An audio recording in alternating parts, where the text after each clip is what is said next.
மாண்புமிகு பேரவைத் தலைவர் அவர்களே, 1957ஆம் ஆண்டு தொடங்கப்பட்ட மின்சார வாரியம் 2010ஆம் ஆண்டு முத்தமிழறிஞர் டாக்டர் கலைஞருடைய பொற்கால ஆட்சியில் தமிழ்நாடு மின் உற்பத்தி பகிர்மான கழகம், தமிழ்நாடு மின் தொடரமைப்பு கழகம் என இரண்டாக உருவாக்கப்பட்டன. அது மீண்டும் 2024ஆம் ஆண்டு எங்களுடைய திராவிட மாடல் ஆட்சியினுடைய நாயகர் மாண்புமிகு தளபதியுடைய பொற்கால ஆட்சியில் தமிழ்நாடு மின் உற்பத்தி மற்றும் பகிர்மான கழகத்தினுடைய செயல்பாடுகள் மிக சிறப்பாக அமைந்திட வேண்டும் என்ற சீரிய நோக்கத்தோடு தமிழ்நாடு மின் பகிர்மான கழகம், தமிழ்நாடு மின் உற்பத்தி கழகம், தமிழ்நாடு பசுமை எரிசக்தி கழகம் என புதிதாக தோற்றுவிக்கப்பட்டு பயன்பாட்டிற்கு கொண்டு வரப்பட்டன. 2021-22ஆம் ஆண்டு தமிழ்நாட்டினுடைய மின் நுகர்வோர் 3,16,00,000 இருந்த நிலையில் 2026-27 அது 3,51,00,000 உயர்ந்திருக்கின்றன.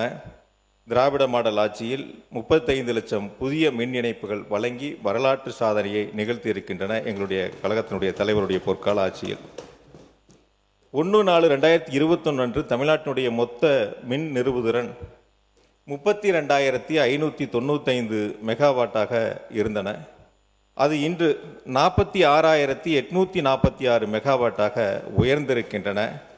குறிப்பாக இந்த அளவிற்கு மின் தேவையை உயர்ந்திருந்த பொழுதும் அதற்கான கட்டமைப்புகளை உருவாக்கி அதற்கான அடிப்படை தேவைகளை நிறைவேற்றி தந்தவர் எங்களுடைய திராவிட மாடல் ஆட்சியினுடைய முதலமைச்சர் மாண்புமிகு தளபதி அவர்கள். விவசாயிகளுடைய வாழ்க்கை முன்னேற வேண்டும், வேளாண் நிலப்பரப்புகளுடைய விவசாயிகளுடைய அந்த வேளாண் நிலப்பரப்பு அதிகரிக்க வேண்டும் என்ற சீரிய நோக்கத்தோடு முத்தமிழறிஞர் டாக்டர் கலைஞருடைய பொற்கால ஆட்சியில் 2006-11ஆம் ஆண்டு 5 ஆண்டுகளில் 2,09,910 விவசாயிகளுக்கு இலவச மின் இணைப்பு வழங்கி வரலாற்று சாதனையை நிகழ்த்தினார்கள். அவர் வழியில் டெல்டா மாவட்டத்திற்கு சொந்தக்காரராய், விவசாயிகளின் பாதுகாவலராய் தமிழ்நாட்டில் திராவிட மாடல் ஆட்சி நடத்திய மாண்புமிகு தளபதியுடைய பொற்கால ஆட்சியில் 2021-26 5 ஆண்டுகளில் 2 லட்சம் விவசாயிகளுக்கு இலவச மின் இணைப்பை தந்து விவசாயிகளுடைய பாதுகாவலர் என்பதை நிரூபித்து காட்டியிருப்பவர் மாண்புமிகு தளபதி மு.க. ஸ்டாலின் அவர்கள். அதேபோல 2021 தேர்தல் வாக்குறுதியில் கொடுக்கப்பட்ட கைத்தறி நெசவாளர்களுக்கு 2 மாதங்களுக்கு 300 யூனிட் இலவச மின்சாரத்தை தந்தவர் மாண்புமிகு தளபதி மு.க. ஸ்டாலின் அவர்கள். விசைத்தறி நெசவாளர்களுக்கு 2 மாதங்களுக்கு 1000 யூனிட் இலவச மின்சாரத்தை தந்தவர் மாண்புமிகு தளபதி மு.க. ஸ்டாலின் அவர்கள்.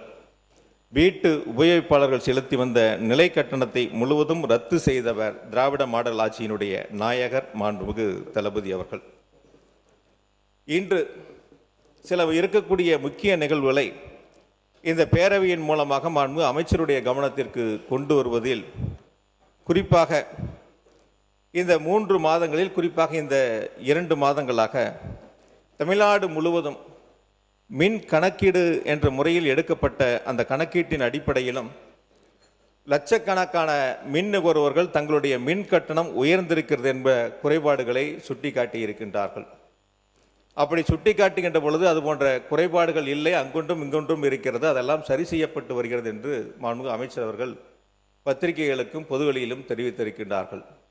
ஆனால் மின்சார வாரியம் அதனுடைய சிஎம்டி அவர்கள் வெளியிட்ட பத்திரிகை செய்தியில் ஏறத்தாழ 3,70,000 மின் நுகர்வோர்களுக்கு மறு ஆய்வு என்று அறிவித்து அதற்கான பணிகளை நாங்கள் முன்னெடுத்திருக்கிறோம் என்று தெரிவித்திருக்கின்றார்கள். அமைச்சர் ஒரு கருத்தை முன்னெடுத்திருக்கின்ற பொழுது துறையினுடைய நிர்வாகம் என்பது மற்றொரு கருத்தை வெளியிட்டு, குறிப்பாக இந்த அவையின் மூலமாக இந்த அரசை நான் வலியுறுத்துவது, அமைச்சரும் துறையும் ஒன்றாக சேர்ந்து தமிழ்நாட்டு மக்கள் இந்த மின் கட்டணத்தினுடைய குளறுபடிகளால் உயர்வால் பாதிக்கப்பட்டிருக்கின்ற அந்த ஏழை எளிய மக்களுக்கு உடனடி தீர்வை எட்டுவதற்கு இந்த அரசு தீர்வு காண வேண்டும் என்பதை இந்த பேரவையின் வாயிலாக நான் வலியுறுத்துகின்றேன். அதேபோல ஒரு ஏஐ பொறுப்பில் ஜாயின் பண்ணுறவங்க அவங்களுடைய அதிகபட்ச பதவி உயர்வு மின் வாரியத்தில் டைரக்டர் வரைக்கும் இருக்கும். இயக்குனர் எல்லாரும் இயக்குனராக முடியாது, டைரக்டர் ஆக முடியாது. அவர்கள் அதிகபட்சமாக எதிர்பார்ப்பது சி என்ற அந்த உயர்ந்த பதவி அடைகின்ற பொழுது அவருடைய பணிகளுக்கு பெருமை சேர்க்கக்கூடிய அமைப்பாக அமையும். அந்த வகையில் தமிழ்நாடு மின்சார வாரியத்தில் குறிப்பாக 17/7/2026 அன்று 47 எஸ்சிகள் சிஇக்களாக ப்ரமோஷன் செய்வதற்காக கருத்துரு தயார் செய்யப்பட்டு இன்று வரை அது நிலுவையில் இருக்கின்றன. ஒரு 23 சிஇ பணியிடங்கள் இப்பொழுது காலியாக இருக்கின்றன. 2 இயக்குனர் பணியிடங்கள் காலியாக இருக்கின்றன. அதில் குறிப்பாக ஒன்று மிக முக்கியமாக மின் விநியோகம் செய்வதற்கான இயக்குனர் பணியிடம் காலியாக இருக்கின்றன.